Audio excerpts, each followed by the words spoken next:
He's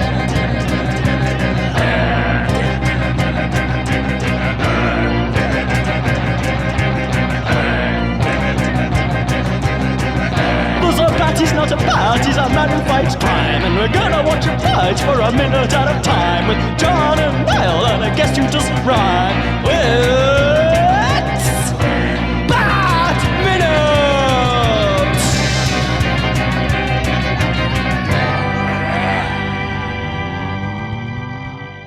Hello everyone, and welcome once again to Bat Minute and Robin. This is the podcast where we wish we knew this much about international time zones off the top of our head. Because it would help us so much in talking about Batman and Robin 1 minute at a time. I am one of the hosts, Niall McGowan. And I am your other host, who is a big hit in the Congo, John Parker. Going on tour there in the spring, I believe, John. Yeah, I'm taking the band there. And if that goes well, we're going to do a live podcast. Big in the Congo and Japan. That's the only two places. Yeah. Nowhere else cares about the show. But, yeah, that's just always, again, too, I'm infinitely impressed. Oh, we'll save it. We'll save it for when we get to it. But today, we're joined by someone who's been with us each season. It's our resplendent raconteur and bard from another yard. It is Kiri Callaghan. Hi! Oh my goodness, I loved that intro. Thank you. No, not at all. Not at all. Well, now I'm deliberately going to let you down enough on Wednesday. these days. I'm going to ruin it and just say, hey, yeah, it's Kiri. Do it. Oh, man. Have the audacity to just give me, like, the lowest sell. Yeah, she's back again. As I was like, yep, this is a person who is here to talk about Batman and Robin. But this lady. That's what we're here to do about this minute, though. This is minute 106. Yeah. And minute 106, it begins with some bat gadgets beginning to shine. And it ends a minute later with some satellites beginning to realign. So, yeah. We're... Again, though, we always have to start each week, Kiri, because Batman Robin, such a divisive film. Asking what your opinion of this is. Like, if you look at this movie now, what was your history with it, and where do you stand with it today? When I was much younger and did not, like, when I first saw it, I was not a fan. Because I grew up with the Burton films, and I loved the animated series, so in my head, like, that's what Batman was. And then, as an adult, I became much more aware of the Adam West beginnings. And the more ridiculous cartoons and live action. And I'm not gonna lie, if you look at it and you see, like, especially in contrast, I think, to even Batman Forever, because I think Schumacher kind of wanted to do it in that, but he didn't really have the freedom.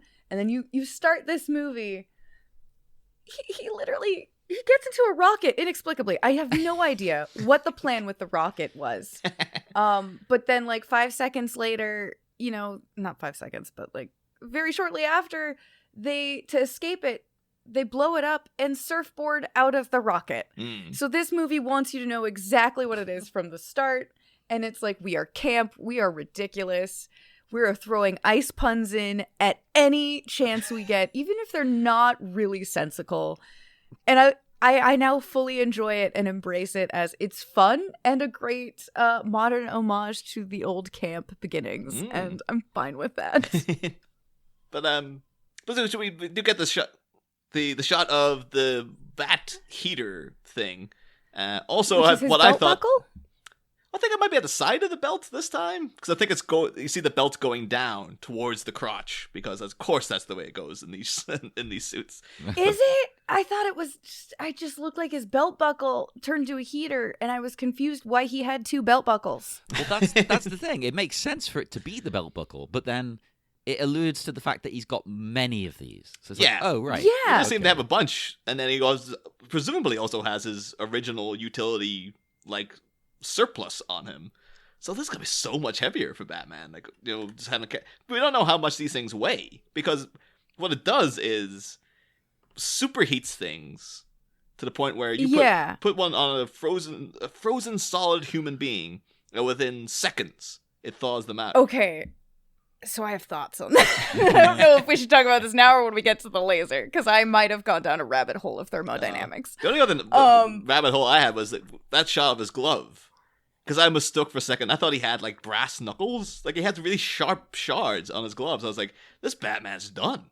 Like, he ain't fucking around anymore. He punches someone, he's taking a goddamn eye out with that. He stuck bits of glass on his fists. Yeah, he's like, I am fucking done for it. It's like Daredevil when he wraps the rope around his hands. So he's like, this is it. I'm done with playing Mr. Nice Guy. It's also weird, though. Because, like, they're not, like, they're pointing back towards him. So if you punch someone with that, you would just get, like, the ridges. You wouldn't get the spikes, right?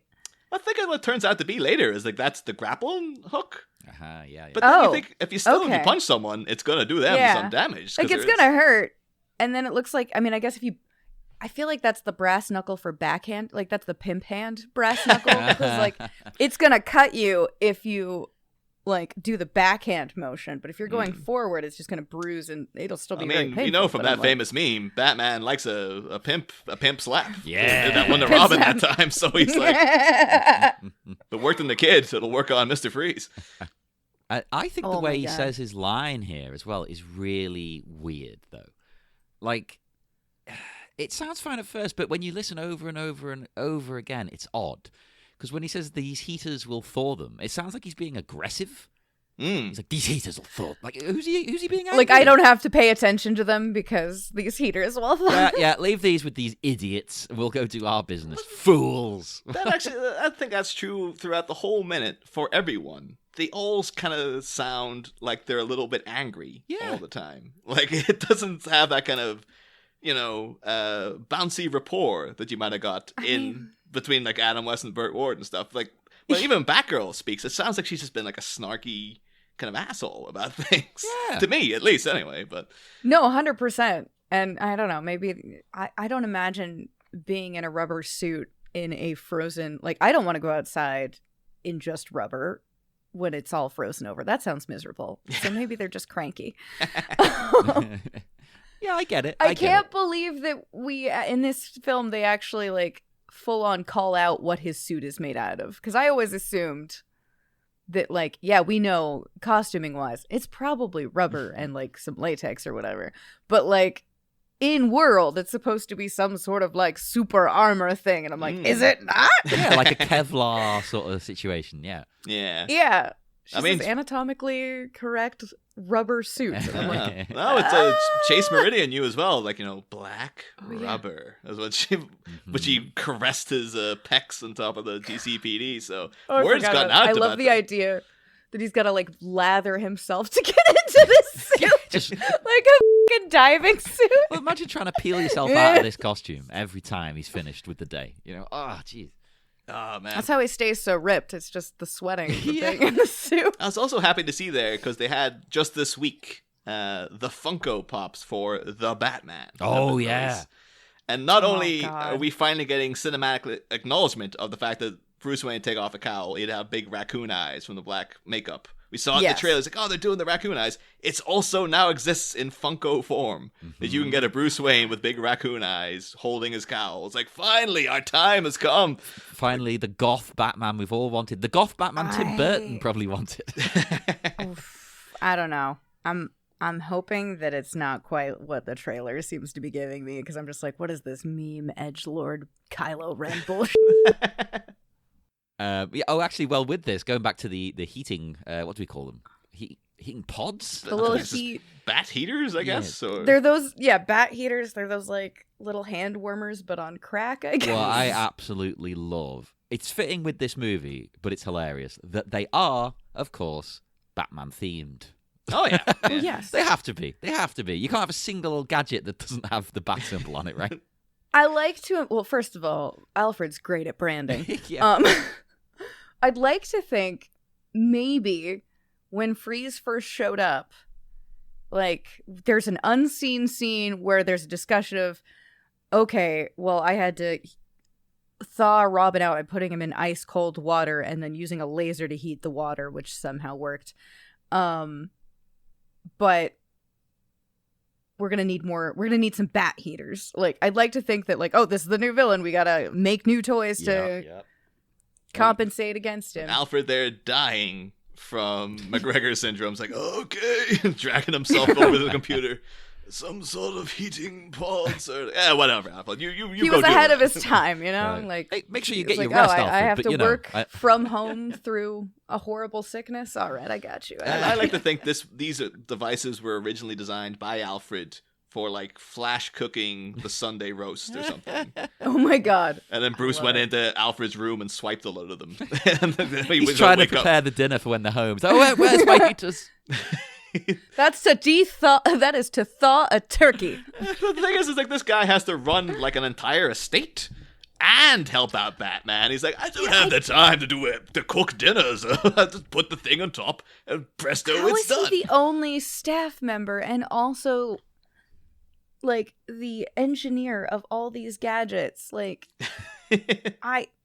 does Bruce do nothing? He does nothing. He doesn't even answer the door, as we discovered in this movie.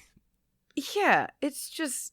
We did have a Just nothing discussion for- where we see at the end of Batman Returns, Bruce seems to be fixing the car. But I think at one point we said like that was probably like the fake car that Alfred lets him tinker with because Bruce wouldn't know what he's doing. So I love that. it's like, I've Don't got the touch real... that, sir. Yeah, I've got the real one under here. It's the fake cake for Homer, so he doesn't ruin the real one. That's why there's no sequel to this movie, because, you know, without Alfred, it's like, well, I can't be Batman anymore. Just got to stop, I guess. He just retires. Just Batman goes away. They're like, wait, what happened? That was one of these Who's heaters to say? things. When do they stop though? Because they puts them down by these people's feet, and It just melts a hole through the metal and keeps going till it reaches the center of the earth. It's just, that's how it goes. yeah, Alien. Like when the blood comes out of the facehugger, and it just they all panic because it's burning a hole through every surface of the ship. It's eventually gonna get out into space and stuff. They're like, holy crap! But So, They are quite how good, hot? because there's only 8 minutes now until the Yeah, okay, entirety so I wanted of to Gotham is ask you frozen. guys. I was curious, since you guys are doing this minute by minute, if you haven't talked about it already. How many, like, from when he goes, we have 11 minutes to thaw the city, to when they actually thaw the city. How many actual minutes? This is one of my favorite things in movies, when they give you an actual timeline and then they violate that timeline in, like, without hesitation. I'm not certain about like how long it takes them to thaw the city, but I do know that these two people were thawed, or where they were frozen in minute 95. And so this is Oh, minute no. 106. So like Bruce, They're dead. You're thawing corpses. Man. Yep. Like it's They're, wouldn't that be funny if he thawed them and then they just fell to the ground? it's like in the space of time that these people have been frozen, they've defeated Poison Ivy, gone back to the Batcave, got in the new suits, come all the way back out to the city, had that whole big chase sequence in the new toys that they were marketing to the people. These are dead people. And then, by the time they got up, it's just like, oh, yeah. I guess he has to be like, well, we better check just to see. 'Cause No, like, you'd want to thaw them, but at the same, like... Maybe that's why he's not, like, sticking around. He's like, if they slump over dead, I don't even want to see it. I'm just going to keep distracting myself He's by just like, looking I at just... them. The thing is, the viewer... This will thaw them. Didn't say it would save them. They might already be dead. Who's to say? The viewer, like us, you know, in this instance, would not question that if they didn't keep going on about how long is left to unfreeze people. They Yeah. keep doing it. I think they have to because the pace is really not fast in these end bits. Like, usually when you're reaching the climax of a movie, you're kind of like, you've got that, like, you think of like the Avenger movies, and you've got the like, we're going. We don't have to be reminded of the timeline because we can feel the timeline. Yeah. But they're Yeah. literally standing around plinking on a computer, really with no urgency. I get they can't really, like, I get Batman can't really turn his head without turning his whole body, but like there's just such a sluggishness and lack of urgency throughout this moment that I feel like if you didn't say like, we have only this long left, you'd be like, oh, I guess it's gonna be fine now because they're there. That's the thing. Like, very few movies mention how long's left because it's a stupid thing to do. I think one of the only It ones is. I can think off the top of my head, I mean, Alien does with the self-destruct, doesn't it? And isn't that actually in real time? Yeah. Is it I Alien think or that's- Aliens? One of them. No, it's Alien because he has to get off the ship, and there's a whole big panic. She has to go back, save the cat, Yeah. and stuff like that. It's like that works very well because it is like it's just very atmospheric, and there's a constant alarm going off, and you're just like, oh wait, no, I think it is an Aliens as well. Yeah, but She one of goes them on- actually does it in the actual time. Maybe they both do. Yeah, because I know that she goes in then to get Newt. And then, You know what? Oh, that's all really like, oh my god, is she gonna make it? Is she gonna? The big coup de grace of this was, and to this day still freaks me out when I watch it, is Back to the Future, when it's just like, are they gonna make it? Are they gonna make it? Because they mount that whole thing of him Yeah. hitting that goddamn wire with the lightning so well that you're like, ah.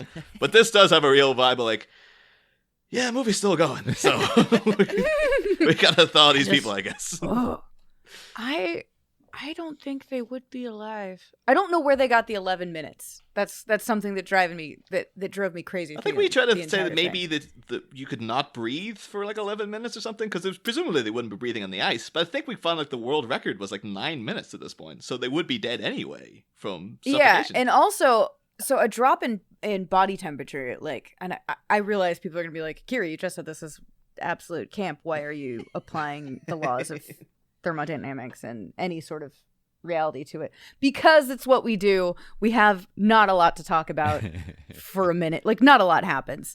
And I've got a lot of science I can talk about. Is what I do. But at like minus 40 degrees Fahrenheit, which I'm assuming they definitely are at this point, like hypothermia will set in like 5 to 7 minutes. And essentially, when your body, like your core temperature drops, that's when like critical organs stop working, like the brain and the heart, and it's stuff like that where like shivering actually produces heat, but they're stuck in ice. They can't move. They're clearly non-functional. They're not looking around while frozen. Yeah. So like they're not even blinking, which tells me like everything is frozen. I think they even say frozen solid. You're dead. Yeah. You're just dead without like maybe you'd be brought back to life if someone had could give you a little jolt. But your brain and heart have stopped at that point. Yeah. So I don't. It's odd. It's odd. I think the only thing you're just dead. You're all corpses. I think this time limit might be. This is going to sound terrible because I work for the National Health Service. I don't remember how long it is, but if you're not breathing, let's ignore the frozen thing. Okay. If you discover someone and they've stopped breathing, don't you have about 9 to 11 minutes to kind of like get some oxygen into their brain? It's around that kind of time, isn't it? It's like, that's why you do CPR. CPR isn't to bring someone back. It's to keep oxygen flowing. Permanent brain damage begins after only 4 minutes. 4 minutes, Jesus! I mean, death can occur as soon as 4 to 6 minutes. So you could take advantage of the fact that there are 3 of them there now by having say Robin has to go over and give them revive them somehow. Yeah. Then Batman's doing the satellite stuff, and then Batgirl has to go and thaw. You have 3 players here now. Utilize the fact, and they're all doing their own individual little thing. No, we'll just stand around a computer. This very much feels like we just need. It's great. Like we just need the 3 of them here because people know Batman, Robin, and Batgirl. Like that's the reason the 3 characters are in the movie. It's like we gotta keep adding the characters. Batmite's gonna show up in the next one. Ace the Bat Hound. Keep adding them in. All the things that people know. Although people don't really know about Batmite or Ace the Bat Hound. Like the average Joe will be like.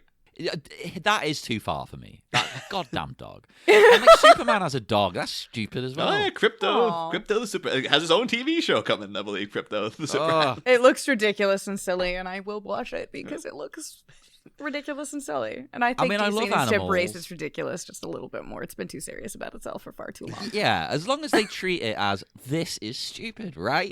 That's cool. I like that. It 100% needs to not take itself seriously. Well, something else that's a bit stupid I thought was Batman's grand plan. Oh, yeah. I don't get it, right? The sun. Okay, yeah, that'll work. Oh, yes. But Barbara rightly points out, it's the middle of the night. So they come up with their great solution, which I don't understand. Okay. They're going to relay the sunlight from the Congo via satellite and mirrors? Okay. So I have thoughts about this. Even before getting into all that, just the way the banter between them, which is supposed to be like good superhero back and forth kind of stuff, but it's just them spouting exposition. There's no witty dialogue or anything. There's an attempt with, I hope you have about 1 million more of those little things, but it sounds like Batgirl's quite snarky about it. Yeah. And then when she's like, but, sunrise for 5 hours. It kind of sounds like you want Bruce to be like, I don't appreciate your tone, quite frankly. Right? Like you kinda, also, you just got here. Maybe give us some solutions rather than... Yeah. What are you doing? One of the great things about your Von Craig Batgirl is, like, she had the whole thing of that she was very, like, effervescent, and she was just very optimistic and stuff. And she had a whole thing about, like, well, crime fighting is a serious business, but I can have fun while I'm doing that as well. Like, and this just seems more like Barbara's doing this for the sheer, like, I guess I found the Batcave, so I have to be Batgirl now. And everything's just kind of like a pain to her. Right? It's like, what? How is this the logical... Okay. Yeah. We'll say, though, I really like the close-up of her here. I hated that original Batgirl outfit. I actually prefer it with all the silver detailing. And I think the mask actually looks pretty cool on her. With I quite like it, yeah. So, just throwing that out there for the costuming people. Not going to dump on it the whole way. No, it's fair. Before we get to the mirror... Because I went in a deep dive about stuff. Before we get to the mirrors, though, I have two things that confuse me. The first is, like, we saw all of Gotham apparently just, like, getting touched by this ice laser, like, froze everybody inside the building. Why are they not frozen? Like... That's a good question. The way that it showed is that, okay, all of Gotham is frozen because even if it got the building you were in, somehow the ice spread through the building and got you in there too, is the implication. Yeah. I think they just managed to outrun it. I guess they would have been going back to the Batcave to change. Because wouldn't they have been in the Batcave at that point? And then, like, they should be frozen beneath the Batcave. Yeah. I mean, I one of my things, because I hated the climax with Ivy, where it was just like this, she just gets kicked into that giant flower that she should be able to control, but somehow it eats her for somehow it doesn't. But I thought, like, a better scenario would have been like, Freeze is freezing the city. Maybe he's just like, I'm turning on Ivy too. He starts freezing the hideout. And then they're all trying to, like, avoid the cold creeping in. And eventually Ivy gets kicked into it, and then she's frozen herself as well. And that would have been... inside the thing. That would have been better. Utilizing the parts that they already have. But they're like, no, she just gets defeated and is out of the climax. Even though she's, like, the main villain of the movie, basically. She's out of the climax. Yeah. So we can have another fight with Freeze, even though we've had, like, 2 fights with him already. And Which is the most ridiculous fight. But we can get to that later. But the second thing about this early moment that confuses me, why is there light projections inside the observatory? It looks cool. It looks like a little planetarium. It looks cute. Looks real cute. Yeah. But having seen the Griffith Observatory and the amount of, like, light control it seems they need to use the observatory, you wouldn't maybe want projections shooting from I don't know where. Yeah, absolutely not. But, I'm going to play devil's advocate. I'm going to justify it as this is left over from the party. Okay. Like when they had the party, when they were unveiling the telescope, a perfectly normal thing to do. Yes, a big party to unveil a telescope. Maybe they just had that there for the atmosphere, and it's just still going. Yeah, that's a good... They were doing science before he showed up, though. Yeah.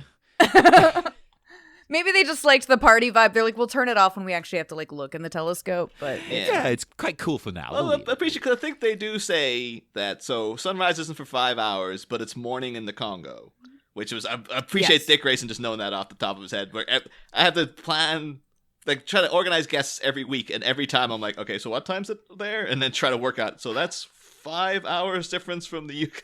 And every time, like, particularly when I get to daylight savings, it's a nightmare. But Dick seems to know that off the top of his head. Fair enough.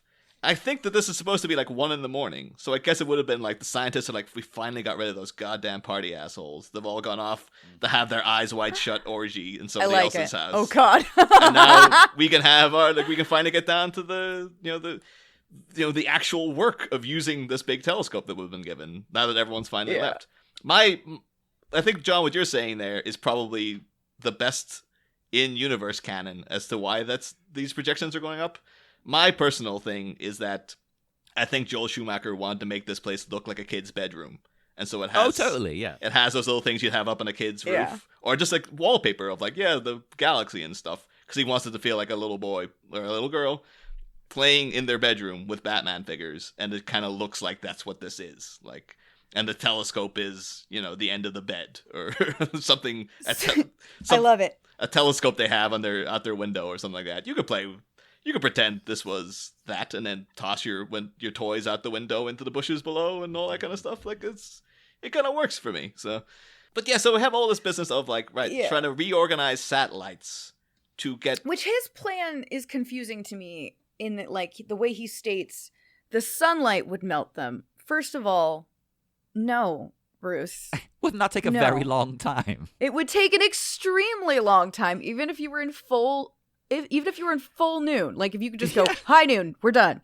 It would take forever because ice cools itself. Like, it gives off cool air, and it gives off cool air even as it melts, so that's going to inhibit more ice melting. The more ice you have in one area, the cooler the air will be. So that's, like, even if you got the sun beating directly on it, that's going to be working against you. You're not going to do it in 11 minutes. But the thing that drives me crazy is he brings up the Congo thing, right? And then you're looking at it, when they look at the map, they are clearly pulling, it's morning in the Congo. What the hell does that have to do with anything? Because apparently they're pulling, like, the full evening sun from Eastern Europe. Not if it makes any sense. Well, I will say, in their defense, we know that Barbara Wilson, when she was on the computer, she had to wear glasses. And Bruce Wayne in previous films has been wearing glasses when he's been at work and stuff. Neither of them, they're not wearing the glasses here. So they could be like, they need the Congo's over there bat somewhere. Cowls. It's over in that general direction. Sure, yeah. We need prescription bat cowls. Well, that's our stereotype of, I know it's not true, but our stereotype here of Americans is, they don't know anything about other countries. Like, it's all over there somewhere. It's to the east. Dick Grayson knows when it's morning in the Congo.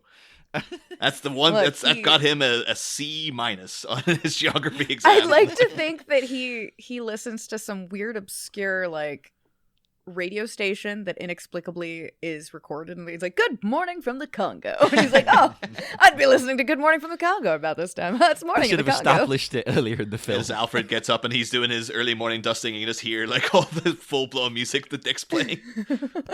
Congo FM at 1 a.m. in the morning. Actually, that would make sense too, because Dick would be like, he's a teenager. He would be up to all hours blasting music. Oh, I forget he's supposed to be a teenager in this. He looks like he's in his late 20s. Because he is. I know. But it's a weird line. You're 100% right. It's a weird line, not just for him to know it, but because it's not even utilized. Like, they don't pull from the Congo. It's just a weird throw. It's morning in the Congo. Okay. And how does that really affect the sun? I think it's just because the Congo sounds hot. It's like, oh, that's a place that people know is warm, the Congo. So maybe that has to be it, because I guess you couldn't go like, but it's like full day in Soviet Russia. No. Oh God, the Ukraine's real hot right now. No, it is a bit. It's a little bit racist then, if you think about it. Yeah, it's like, oh yeah, Africa. Yeah, it's just hot. It's just hot. Yeah, that's all we know. Could be though that one of the worst films of 1997 wanted to name drop one of the worst films of 1995. Are you knocking the movie Congo? No. I like that film. That's a good movie. Oh, I forgot about that movie. Where is my sesame seed cake? Let's do a bonus episode about Congo. Yeah. And talk about how sunny. But yeah, you make a good point. It doesn't matter where it's morning. They're not pulling from that place. They're pulling directly from the sun. Yeah. So why does it matter? It's irrelevant. One of the things that really bugged me as well is that Batman and Robin's one of the movies that is part of what they refer to as the DoD Department of Defense Entertainment Unit, which is a part of the military entertainment complex, because it has on those satellites like U.S. Army is written on it. It's a real kind of thing of like the U.S. military does have its claws into a lot of blockbusters in Hollywood, funding them in some part so it can make the American military look great. And it's just very blatant at this moment where it's like, we'll give you a couple of million, Joel, just to like, so that our satellites that are like spying on people will save the day. They do a lot of weird things like that. Like, because I'm a giant nerd, I follow the Call of Duty League. And That's sponsored by the U.S. Army, which I find weird. It's like, this is meant to be a fun game about shooting people in the face. I don't want to think about really shooting people in the face. And it keeps hammering it home. You know, it'll be like, play of the game, sponsored by the U.S. Army. And it's like, oh no. That's weird. It's got a lot of people, it's like, you always have people criticize like certain TV shows for being like propaganda, where it's like, it's promoting the police force as being this infallible, beautiful thing and stuff. And then, like, things like, all the Transformers movies and so many big blockbusters are like, the military are here to save the day. It's like, well, maybe in your mind that's what these guys do, but we're not knocking, people who serve. We've talked about these things are very complex. Is the problem. So, but although it's extra weird though that it's George Clooney controlling this satellite, because are you guys aware of George Clooney's private satellite that he has? No. Go on. I want to talk about this computer screen, but I want to hear about this first. Yeah. It sounds a bit like he's spying on people. Well, he was specifically spying on one person. Oh no! Please don't say it was like an ex. No. Thank God. It was much more sort of noble, but at the same time, it's like noble, but also a bit like what? Please say it was like Osama bin Laden. Basically, it was what? The head of the Sudan, Omar al-Bashir, who has now been overthrown. He's actually awaiting trial for war crimes and accusations of genocide and stuff. Because basically in the Sudan, there was a lot of talk in the area of Darfur where... not the Congo. Not the Congo. It was morning over there. They were, there was no time for conflict. They were just getting out of bed. But no, basically in Darfur, there was a lot of conflict and mistreatment of their non-Arab population. And so, the Sudanese Liberation Front sort of rebelling against the government. And then Omar al-Bashir responded to this, because he was president at the time, by prompting a ethnic cleansing and started apparently displaced over 2.5 million people from their homes, killed thousands upon thousands of people. And of course, big war, the War of Darfur, they called this. And George Clooney apparently was very, very intrigued by all this, to the point where he got arrested in 2012 for standing outside the Sudanese embassy in America and actually starting a whole protest to drum up some publicity for what he was doing. And then basically he started something which is, what's the exact name of it here? Called the Satellite Sentinel Project, where he basically... That sounds evil, even though it sounds like he's doing a good thing with everything else you've said. Well, that's the thing, yeah. He funded a satellite that would hover over the border of North and South Sudan to monitor what this guy, Omar al-Bashir, was doing all the time. Like, all the time. Well, that actually does fit in with what we know about Clooney, in the intervening years, because... he's quite a big advocate for human rights, and he does a lot of work for charity, which I assume is probably how he met his wife. He's, a big lawyer. And apparently all the money for his funding, his part of the funding of this, all came from the Nespresso commercials. Hey. Like, he actually gave an interview to The Guardian saying, most of the money I make from Nespresso commercials I spend on keeping a satellite over the border of North and South Sudan to keep an eye on Omar al-Bashir. Then al-Bashir puts out a statement saying that I'm spying on him, and how would I like it if there was a camera following me everywhere? And I went, well, welcome to my life, Mr. War Criminal. Owned. And he says, like, I want the war criminal to have the same amount of attention that I get. I think that's fair. And in 2019, there was a military coup, and al-Bashir is now currently awaiting trial for crimes against humanity, basically. George Clooney will personally hang him by the neck. Yes, I wouldn't be surprised if Clooney showed up on the witness stand and be like, yep, look at all this stuff I got, and slapped the whole big thing down on the table. At the very least, he's got to provide some kind of, digital evidence, right? They'll be calling on him. Oh, but and the thing is, too, they're very, adamant. You go on the Wikipedia page, it's like, this whole satellite was conceived by George Clooney, and this, it's a personally funded satellite. It's him and there's an organization behind it as well, and they're like, well, he only invested, this would have cost a couple of million, he invested 700,000 or something into it, but it was his idea, and, it's... And, that is crazy! But the thing is, we've also said that George Clooney's a very good idea for Bruce Wayne, because he's a guy from a notable family, Rosemary Clooney, his dad was a known newscaster, stuff like this. Presumably you think he was Silver Spoon, but he actually worked his way up. Like, he had to go out and have horrible jobs, and like he was like slumming it in Hollywood for like 20 years doing sitcom parts and like terrible movies until he eventually became George Clooney. Like he wasn't an overnight success. So it's kind of like Bruce Wayne going off and like shunning his wealth to go and learn about the minds of criminality, build himself back up so he understands the way everything works.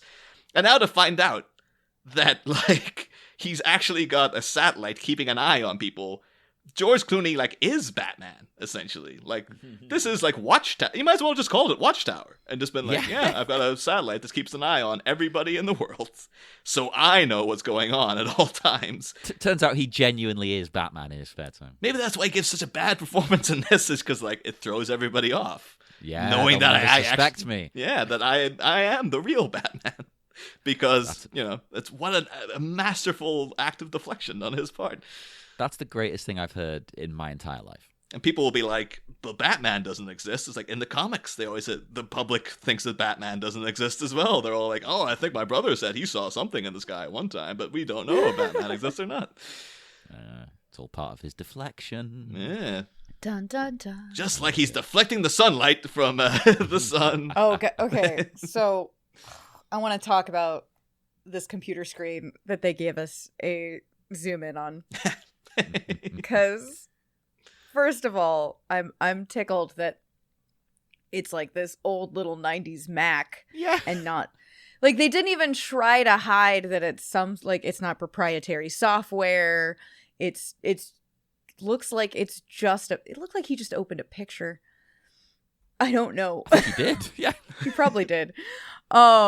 But I'm very confused. If you look up in the upper right corner, why is there a tiny American flag on this desktop? Because it's supported by the U.S. Army, Kiri. I think that is legitimately the explanation. That's probably fair.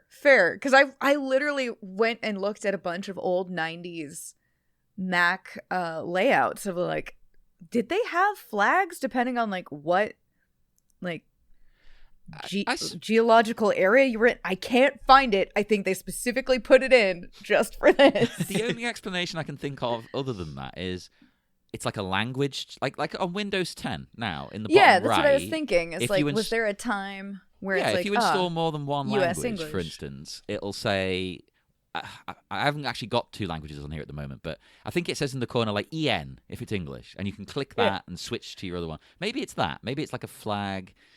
Because for some reason America think that English is American, so they always put the American flag on. I don't know. Put the English flag, damn it. And even if they do, they never put the English flag. They put the British flag. That's a different flag. That's not kind English. of thing where, because I'm a proofreader by profession, and I use Microsoft Word a lot, and always defaults to U.S. English every time. Yeah, every time. I don't understand. We're arrogant like that. We have to be considered first. I'm sorry. I don't mind it defaulting to that when you install the program, because you're like, okay, it's an American program, but you change it, and it changes back. What are you doing? And every order too, I have to double check now, like which do they want in U.S. or UK English, or sometimes they want it in U.S. English, and you're like, are you sure you actually want it in U.S. English? Because then sometimes we get it back saying this, the color doesn't have a U in it. It's like, you asked for U.S. English. What the hell do you want from me? I also want to talk to like whoever. I'm assuming it was the props department about this computer. Why is there? Like you can see the desktop. That's fine. Whatever. It runs on Mac OS for some reason. I'm assuming they got to deal with Apple because they did not even try to hide that this is a Mac desktop. Oh, of course. Oh, and they've used a Mac earlier on as well. Yeah. I don't think we did see like other computers in previous movies. I think this is the only time where it's been very obvious very clearly like this is running off of a Mac OS for some reason. I think that would be Schumacher's thinking too, because he always had this whole thing about like when I was starting Batman Forever, nobody wanted to be involved because they thought that people didn't want another Batman movie, so I had to like prompt the toy companies into investing, and I had to prompt McDonald's into wanting to work with us and stuff. And now it must be like everybody wants in because Batman Forever was a big success, so it's like I've got Apple on the horn, I got Taco Bell, I got all these toy people. Plus, this is around the time Apple were sort of launching their big campaign to make the company cool for the first time. Because Apple was never cool before this. The big ones, the big like It was the iMac, wasn't it? Around this time. The big different colors. Like, I thought those were cool. They were great, and they were like pushing into sort of making them the big media machine. Like, oh, you edit film. Oh, you need an iMac. Yeah. But I don't understand why the desktop itself is not filling the entire screen.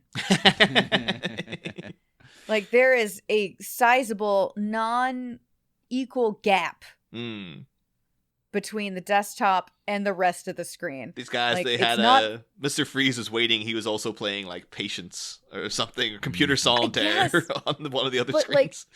Like, the part, like, it's the part of it you can't minimize.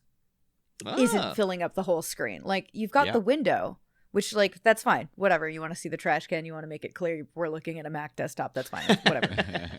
But the part, like, that has the file, the edit, the view, etc., like, the actual desktop does not take up the entirety of the screen. There's a slight little bit, yeah. You know, there's a fairly substantial border around like 3 sides of it, and then at the very bottom, for some reason, it's just like a little bit. I'm like, who? I don't know if it's a thing like they thought in cinemas, if it blew up to fill the whole screen, people would be having to look up in the corner to see the thing. So it's like if you localize it within the center, then you're like, maybe you're streamlining your product placement by like blasting it directly into people's faces instead of like smearing it across an entire screen somehow. Or maybe it look as an art department, like someone getting further more into that is part of my career. I look at this prop and go, why? What was the thought process behind this? I don't understand. I mean, is there literally like just a laptop like behind it, like they're just like, we'll just secure it, tape it, it's fine, whatever. It probably is something like that. Yeah. There's a whole bunch of little things just in the props in throughout this whole minute, though, where like I noted you actually do see Paul Michael Chan's glasses when he's frozen. You do see them midair, because I thought that's a nice little detail where it's like, oh, they blasted them. That is a nice detail. But then Kimberly Scott, you can't make out her face at all, and I'm wondering if it's like she just didn't want to do the head cast or something, because I know that like Arnold Schwarzenegger himself has said, like, you know, he's big, tough, burly guy, and one of the things that really shakes him to his core is having to get the head cast done for like all the Terminator movies and stuff, because he's like, I hate it. I hate getting my head wrapped in plaster. It's just so suffocating and terrifying. And it's like, I could imagine she would be like, do I need to do this, or could you just not show my face in the block of ice? Because it might be a thing as well, since you do have to like fully encase your head, potentially with her, cause she has locks, I believe. Oh yeah, of course, yeah. Or braids. That would be a nightmare to get plaster out of. Oh. I can't even imagine. Have you had to do the plaster, Kiri, or have you done it to anyone else? Not on my face. Oh. Thankfully, but I've done it for I've done like a hand prop for a show before. Which is weird and not pleasant, and I don't like feeling the way it dries your skin out as it's drying. Like, it's just a very weird. Yeah. Not a super big fan, because you're basically like almost paper macheing your arm. Oh, you can kind of imagine then what that would be like on your head. Then that's the same. Yeah. And like, you can wrap yourself in plastic to some extent, but there's like, you're still gonna get it on you, and yeah, there's like, it's weird. Why is there a magnifying glass on this top? Like, well, got bad eyesight, these scientists, you know. They're I'm very They're always staring at curious about screens. this. It ruins their eyes. Like, just this weird giant, it doesn't seem to actually be focused on either screen. It's just there, and it's great later during the fight because it makes very funny Batman face as well as Arnie. But is it maybe to do with aligning the telescope? That's all I can think. Assume so. Yeah, it must be like to zoom in to what you're looking at. You can see through. Yeah, there's a cool shot coming up next minute, and I can only assume it's because like, oh, that'll look cool if we did that way. But yeah, the whole idea of having a microscope or a magnifying glass on top of a telescope that's already zooming into stuff is... Yeah, it's just a little odd, especially because it's supposed to be like, oh, these great digital... I feel bad I didn't actually like take time to look at what telescope technology was doing around the mid-90s. Yeah. Well, him actually at the computer, when he sends the other two off to thaw the mirrors while he calibrates it. In the draft, oh my God, he's got a terrible line. An awful line. Batman a terrible, starts awful, stinking line. It is. He starts typing away, and he talks to himself. He goes, "Whoever thought Aunt Harriet's typing lessons would lead to this?" I like that, because finally Aunt Harriet getting some acknowledgement. That's nice, having a mention. Yeah. Oh God, there's an even worse bit actually. Come to think of it, I didn't mention when Batgirl and Robin do run off, to thaw the mirrors. Batgirl pulls out the laser thing. And she goes, "I love this belt. Can I get a matching handbag?" Oh, Jesus Christ. That's sexist. Come on, what are you doing? Well, that's the thing. Cause glad that did not make it in. Yeah. There's a whole big thing with Batgirl and her gadgets. And it goes into Batwoman as well. Because it reminded me of her taking out this laser here and using that. Because way back when they were first introducing the character of Batgirl, I don't know if you're aware, Kiri, but Barbara Gordon was created in synergy with the Adam West TV show. They both came up with the concept, and they're like, we're going to introduce the character in the comics, and she'll show up in the third season of the TV show at the same time, and it'll boost publicity for both of us. And so you got her showing up in season 3, episode 1 of Batman, the show, and also the $1 million debut of Batgirl in the comics. And prior to that, they actually shot a little pilot, like a 7-minute pilot you can get on YouTube, where it introduced Yvonne Craig and the whole concept of a Batgirl. And it's very charming to watch, because it's her. In the first comic, she takes on and defeats Killer Moth. Killer Moth seems to be a recurring villain with Batgirl because of this now. And I think I said previously, they got Brendan Fraser playing Firefly in the upcoming Batgirl movie. I'm pretty sure it's because he's very similar to Killer Moth, but isn't as stupid. So it's like, he's got fire instead of shooting out goo, which is what Killer Moth does. But there's a whole thing in that where the Killer Moth gang are just sitting around the library where Barbara works. And they're in the whole gear. So they've got the hats and everything on with the little antennae coming out. And they're like, that's a millionaire over there. We should kidnap that guy. And so they take Barbara, lock her in a room because she's the only other person there. Batman and Robin come in to save the day. But unbeknownst to them, behind closed doors, Barbara Gordon has a secret.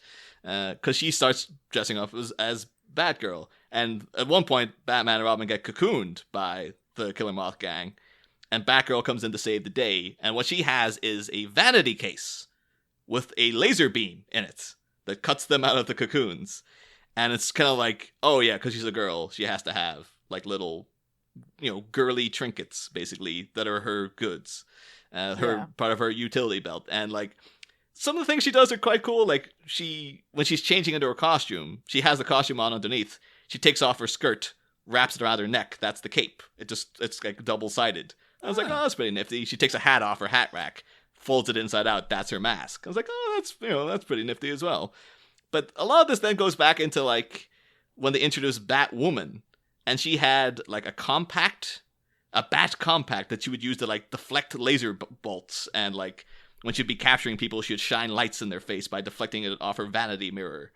And she had an industrial hairnet that she could use to catch people, and her powder puff would shoot sneezing powder at people and things like this. That's at least a funny use of this kind of thing. Yeah. And that's because I've seen people go it's sexist because all of her, because she's a woman and Batgirl's, a girl, that they have to be gender specific,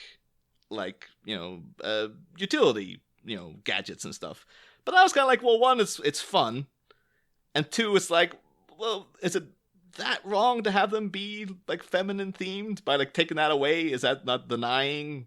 Is that not kind of going well, the default should be what a man would use instead of allowing the feminine element to exist in it? Could go either way. Yeah, because I was wondering what you guys would think about that, because I thought I didn't particularly have a problem with Batwoman has a little powder puff thing, and it's just a little, because the whole thing's goofy anyway. It's Batman, so it's that's the thing. If you do it sort of with humor and camp, that's very different. That almost sounds like you'd get that kind of thing Barbarella would be doing. Yeah, that's fine. It's different, but I don't know. that's a very different thing to Batgirl's line in the draft here about wanting a matching handbag. It's like, no, that doesn't flow. That woman did People also are about to die. It's just that. Yeah, Batwoman also, instead of a utility belt, she had a shoulder utility bag, which was a handbag that she would carry around, and it just looked like a handbag all the time.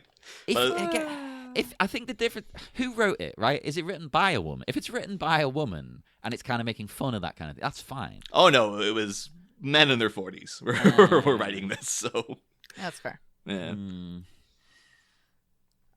I'm torn on that. I've just realised how long we've recorded this first bloody episode. Oh, I'm so sorry. It happens. No, I don't care, but it's for you because you know we don't want to keep you. It's fine. So should we wrap this one up? Yeah, I mean. Okay. Unless, Kiri, if you have anything you want to say about the... I know we're going to, leave the telescope, and there's just something that I looked up that I want to talk about real quick. Oh, no problem. Because, this plan of just redirecting the light, where we're going to go into, Kiri looked up a bunch of figures and is not going to give you any exact answers, but is going to let your brain kind of draw your own conclusions. And that is the fact that, I looked up, how long it takes ice sculptures to melt. At, what degree. And then, essentially, how long ice cubes melt. Because I was really confused. I was like, how hot does this have to be to instantly thaw everything? Because a 1-inch ice cube at I think it was 75 degrees, kind of room temperature or whatever, takes about 45 to 60 minutes to melt. That's a while. Yeah. And I think to melt that, that same cube or something, if you submerge it in a cup of hot water, which since I couldn't, that was the closest comparison I could find, since I couldn't find laser beam from the sun. All right, instantly every part of you is going to be this degree. It takes about 60-70 seconds to melt if you have it at 185 degrees Fahrenheit. For you lovely folks over in the UK, I think that's 85 degrees Celsius. That sounds about right. Yeah. Which fun fact. Everyone in Gotham should have 3rd degree burns. The next movie planned, everybody would just be hideously deformed. Yeah, because I think it's I'm sorry, I don't know the conversion. I did look up. It's 118 Fahrenheit is what human skin gets a 1st degree burn at. A 2nd degree happens at 131, and then human skin is destroyed when temperatures reach 162. So for this instantaneous melting, I have to assume it has to at least be 185 degrees Fahrenheit, but human skin is destroyed at 162, so I think we just killed Gotham in a whole new way. Have you had that in the scene of Bruce, later on when everything's thought going, it's going to be a beautiful day, you just hear in the distance, the city screaming. It's I should probably turn that thing off, I guess. So that was my big thing with I'm going to be pedantic and bring in some actual numbers to this. I know it's camp. I know it doesn't exist in the world of reality. But if it did, in the Ghostbusters reality, where the start of Ghostbusters 2, you find out they actually got sued by the state of New York for I love that. I mean, imagine that the next movie would be oh yeah, Batman's he's wanted because people the hundreds of thousands of people are trying to sue him for scalding their skin. Yeah, even though he saved their lives, don't care. He injured me. That's the way. You've become a more ethically aware adult when you watch Ghostbusters and you hear the environmental guy and you're going, oh God, he's not wrong though. I know, it's such a tough one watching it now, isn't it? Because he's a jerk. He's a dick and he's a ponce, but you're he's not wrong. The last time you have a nuclear reactor. Last time I was very on his side because he comes in and Peter Venkman is just a dick. He's just a dick in general. Big dick. So you came in and you're yeah, I'm here to you guys have been breaking the law for months now. You got an unlicensed nuclear reactor down there. And then this guy's been what's the magic word? But you would be fuck you. I should come in here with a friggin' squad, a whole police fleet to shut you people down, but I'm trying to be nice. And you're just giving me guff. And so I'm actually siding with Walter Peck more and more as the years go on. Love it. So we've discovered in this episode, Niall has no dick. Yeah. They caused an explosion. We have to beep that out. I hope that joke still lands. But we should head off then into the dark night. Kiri, would you like to tell people where you can be found online or promote anything you like? You can find me very easily online by just looking up Kiri Callaghan. It's my name everywhere except for Twitch, which I am Curiosity. I'm Twitter, Instagram. I have become surprisingly larger than I thought I would be on TikTok. If you like short, humorous videos, some of which I occasionally make many nerdy jokes with. And then if you want to read a good book, this is not a carefully crafted story. If you'd like to read a carefully crafted story, hell yeah, you should check out Changeling by Kiri Callaghan. It is the second in a series, but it can be read as a standalone. Oh, so you don't have to. Well, I mean, I would advise reading. I would advise reading Alice first because I think you get more Easter eggs that way, and you're like, oh, this is this, and da da da. But if Marvel you style. are like, then I'm fair with it. Yeah. Well, check out all of Kiri's stuff there, people. And as usual, speak to us on Facebook, Twitter, Instagram, wherever you like. We're everywhere. You can't get rid of us. And why not check out the Sleepy Charlie Media Patreon for more lovely bonus episodes. And we will see you again on Wednesday for more Bat, Minute and Robin.